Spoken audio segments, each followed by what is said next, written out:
My stepson, Jake, had just finished college and was spending the summer with us before heading off to start his first job. He was waiting for his grades, and his anxious energy was palpable in the house. The buzz of a bustling world outside seemed to contrast sharply with the stillness within our home. "Mum, can you help me with this?" Jake called from the kitchen, where he was busy trying to prepare some sort of snack. I chuckled to myself, knowing he was hopeless in the kitchen. He'd always been more comfortable with numbers and theories than he was with a spatula and frying pan. I set down my book and stood up, stretching my arms over my head to shake off any lingering sleepiness. "What are you trying to make?" I asked as I entered the kitchen. "Just some nachos. How hard can it be?" he said, a lopsided grin spreading across his face. Jake had grown taller and more muscular over the past few years, and there was an undeniable air of confidence about him now.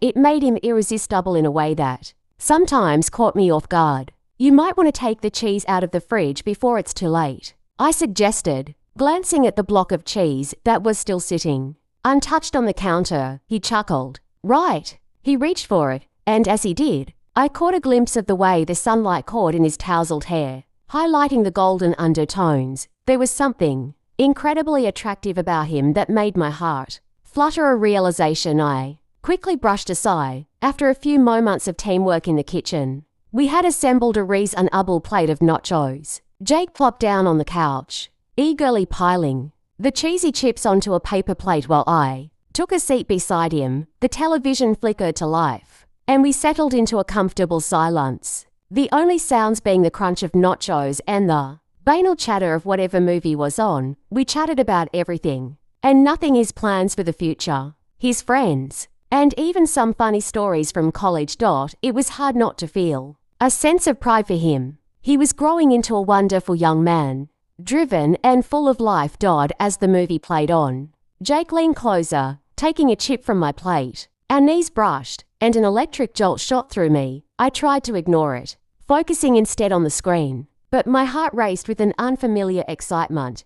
"You know," he said casually, "it feels good to be home. I've missed this place." I smiled, turning to him. "We've missed you too, Jake. It's nice having you around." He met my gaze, and for a brief moment, there was a heaviness in the air between us, as if unsaid words hung on the tip of our tongues. I could feel the warmth radiating from his body, and my heart fluttered again. He suddenly stood up, stretching his arms high above his head, causing his shirt to ride up, exposing a hint of toned ABS. "I'm going to go take a shower. Want to join?" He smirked, teasing. I laughed, rolling my eyes at his playful banter. "You wish. Don't you have any other plans for today?" "Nah," he shrugged, "just hanging out with you."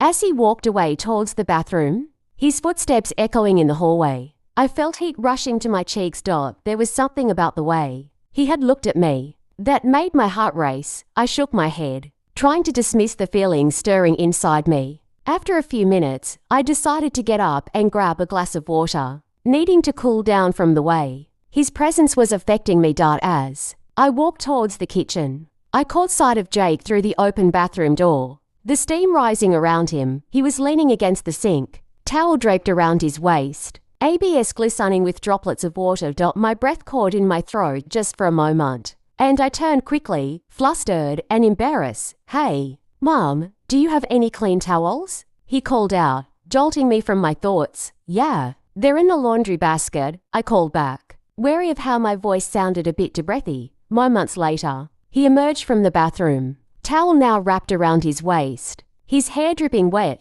"Great, thanks." I quickly grabbed a towel from the folded pile and handed it to him. Our hands brushing slightly. My eyes betrayed me, flickering down to the defined lines of his body beneath the towel, my heart racing with both admiration and confusion. I could almost feel the heat radiating from him, causing shivers to run down my spine. Double quotes, thanks.